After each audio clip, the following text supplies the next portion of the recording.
All right, today we are going to make not one, but two fireplace screens to go in front of our little fireplace we made a few weeks ago. Stay tuned and see how fun and easy this project is.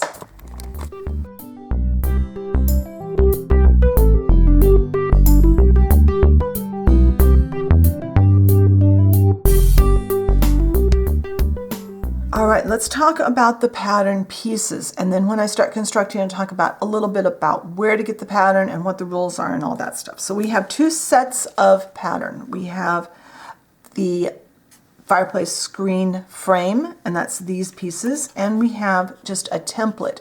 This will be used later, and this is for cutting our screen part of our fireplace screen. It's done on a separate sheet, and it's meant to be cut out of just like printer paper or something like that. That's what I cut mine out of. I just set it as a different color on my Cricut and did it that way. On the PDF, it'll be on a separate page from these. These pieces are cut from a mid-weight or medium-weight cardstock. I'll try to remember to put a picture of the package label of what I'm using. You can use anything similar. I use the same white cardstock pretty much on every project I do on the channel. So we're going to glue these a little bit differently than we do some of our other projects. We have a set of 3 and a set of 2 of each. The frame, the center of the frame of the screen, there's one set of 2, one set of 3. For the side wings of the screen, there are 2 sets of 3, 2 sets of 2. And I'll have pictures of all this on the blog post. So we're going to start gluing as I talk about a little bit about what the rules are, where to get the pattern, and then I'll turn the camera off and finish. So there's a link to the free download. This pattern is free for you to use as many times as you want. Go to my blog. The link to the blog is in the description box. And on the blog post, there will be a link to go get your own copy of the pattern. You can make these fireplace screens for yourself. You can make them as gifts. You can sell the fireplace screens.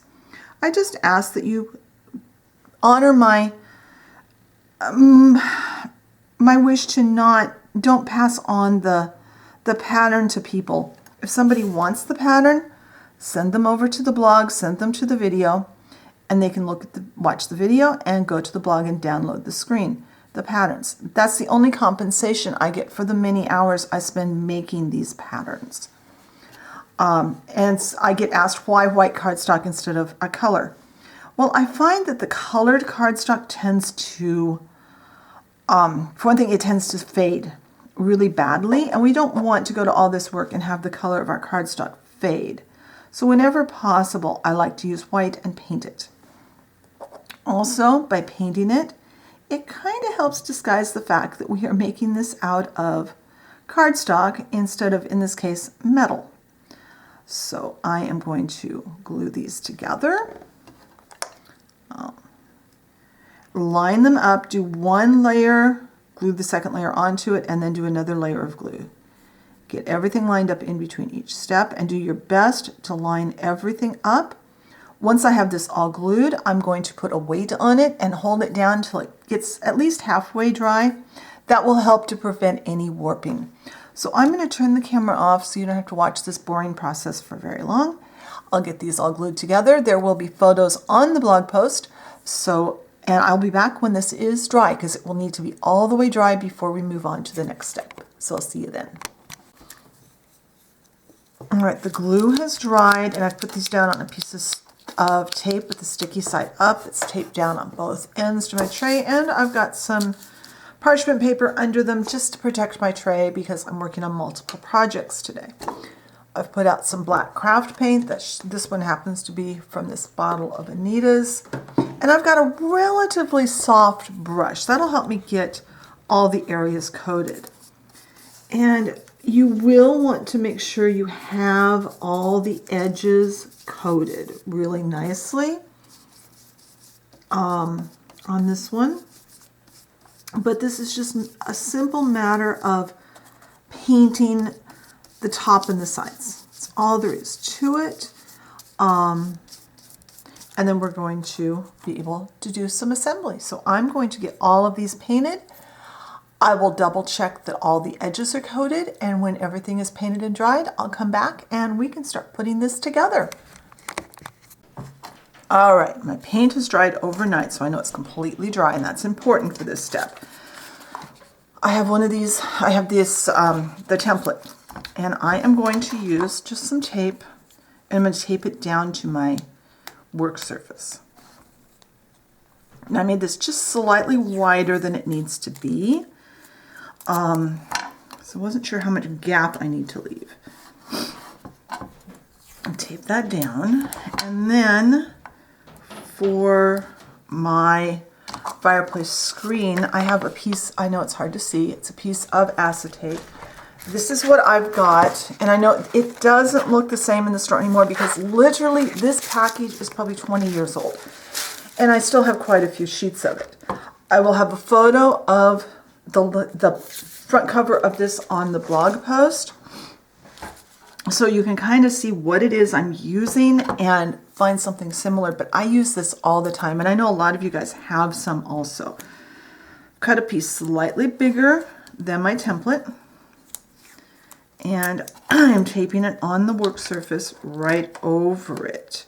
One of the things I love about this stuff is you can score it and it will fold.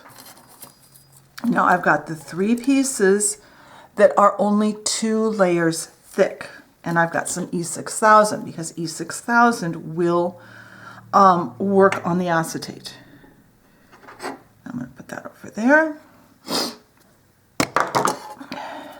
And I know I've got a toothpick that's clean, but I don't know where it went.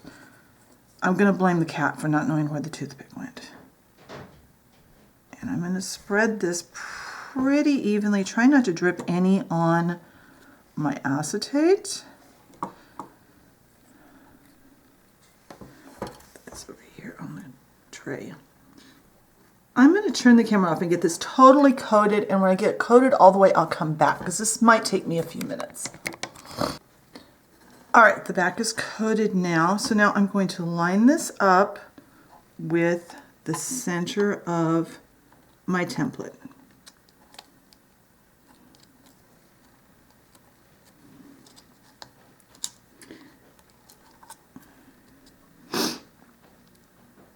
Make sure it's exactly where you want it. Put a weight on it and put something kind of heavy on top of it and let that sit for at least a couple of hours so that that glue has time to really take hold. And when that's done, I'll come back and we can go to the next step. All right, this glue has had plenty of time to set up so that it won't shift around. Now we're going to add these 2 pieces, 1 to each side. And we don't want to butt it up right against because we need it to be able to bend. So I'm going to use one of these slim sticks from Hobby Lobby. They're a little thinner than a craft stick, and that's going to set it out about that far so that I know that I could fold this. So I'm going to add a layer of E6000 to the back of this just like I did that one. I'm going to line up so that the bottom is lined up with the bottom of my fireplace screen. Make sure it's level.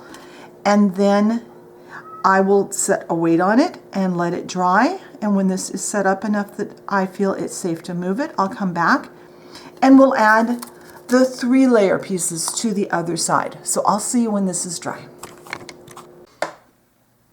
All right, this glue is dried sufficiently that I'm going to flip this over. And we don't need this piece anymore. So I'm going to move this out of my way so that it doesn't get harmed.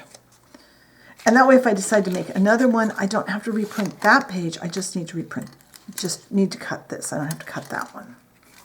So I'm going to tape this down again. And I won't make you watch all of me doing the other side. Not only is it boring, the maintenance guys have decided to hang up right outside my door and be very loud. So all I'm going to do is apply glue to the triple thick pieces that are 3 each, and very carefully line them up with the pieces I already have glued down. I'm going to put a weight on this again and let it dry. And when it's dry, I will come back and we can get a look at how to trim it and how to get it ready to sit in front of the fireplace. So I will be back when this is ready to work with. All right, this glue has had overnight to dry, so I know it's dry. I'm going to peel it off of here. And now we're going to trim it.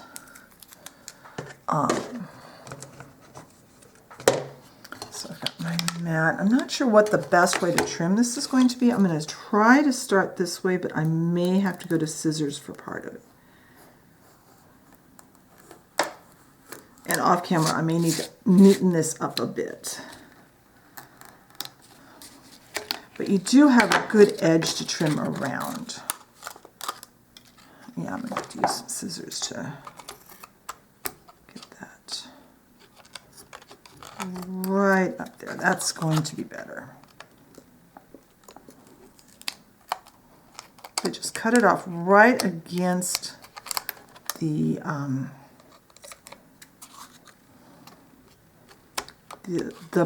frame.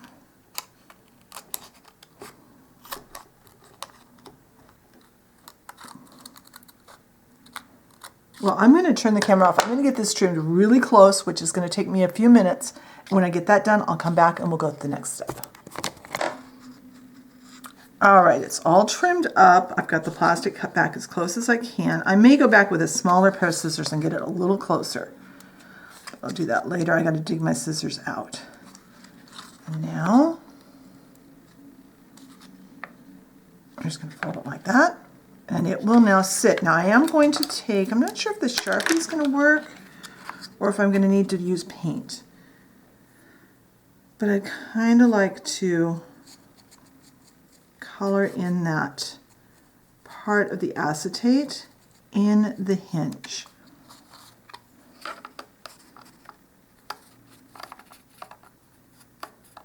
And there we go. We have a fireplace screen to set in front of our fireplace we made.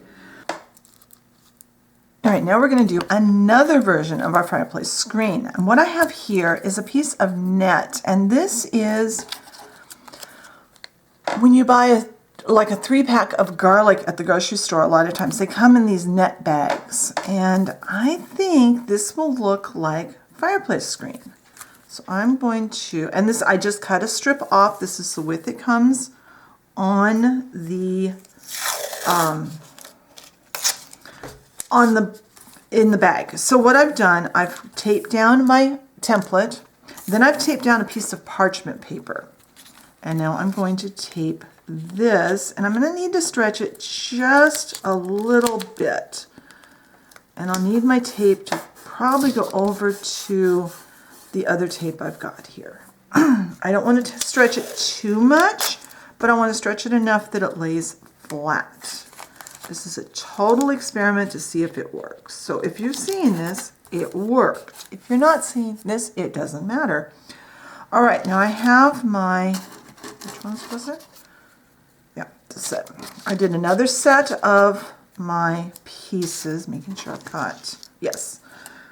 And we're going to do the same thing, except we've got the parchment paper underneath the net because I don't want to glue this to my child. So again, I'm going to glue the centerpiece in. I'll probably do most of the gluing off camera simply because it's going to take a while to get this down, but this glue should work on this net. E6000 works on pretty much anything.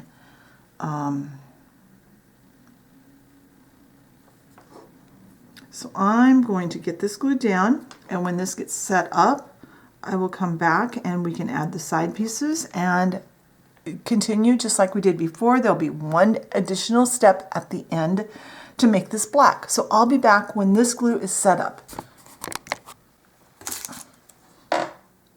All right, now we're going to come to where we're going to do something a little different. I've got a black Sharpie here. And what I'm going to do is color this with the black. I want to do it now so I have as little glue blobs on my net as possible.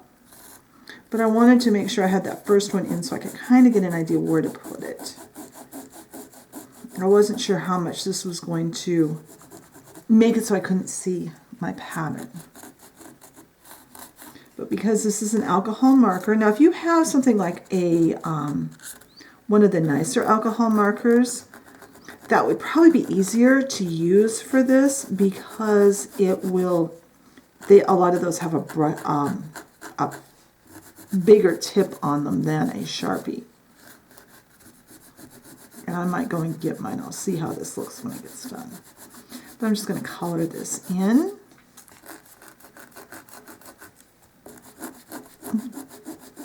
And just fill in all of that net. Hopefully those blobs, I think those are on my paper.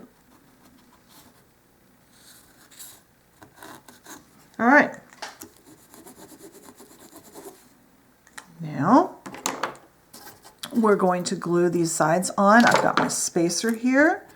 I'm going to glue this on. Alcohol ink dries almost instantly, so that should be all dry and ready to go. So I'm just going to put these two pieces on just like I did on the other frame, and then I'm actually going to go ahead and turn this over and put the triple layer pieces on. This is done now just like the other screen was with the acetate in it. So I will take pictures as I go, but I'm not going to film it so you don't, so in trying to keep this video not quite so long as it would be if I tried to show every step the same again. So I'm going to get this finished. When this is finished, I'll come back, we'll trim it down, and we'll see how it works. All right, this is all glued together, but I want to add a little more black because I don't think I've got enough black and a thick enough black coat on it. So I got my actual alcohol marker. Let's see if oh yeah, that's, and this is just a Spectrum Noir. Now I've got a piece of parchment under it just so it doesn't get all over my board. Although it would be fairly easy to fix if it did. All I would need to do is use some isopropyl alcohol on a paper towel and it would clean up just fine.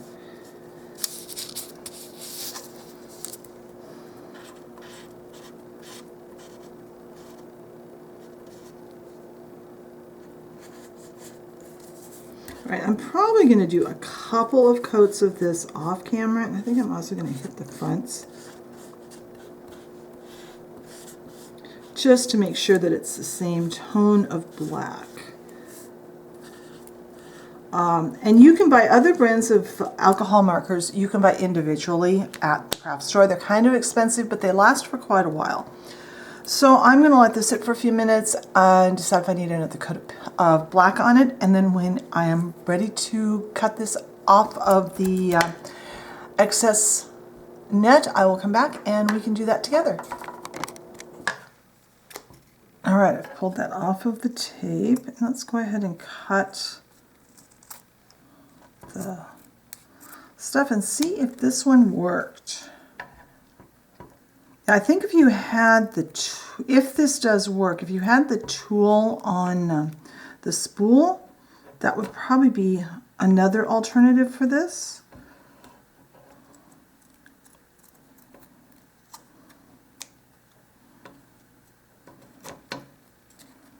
I'm probably going to have to do a little more closer cutting off camera.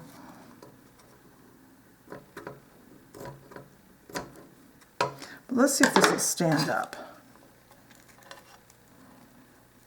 It does. That is going to work just fine. So that's another alternative. So let's go ahead. Wrong end. I don't use my markers very much anymore, so I don't know which end is which. But these are neat because they have the thinner end too.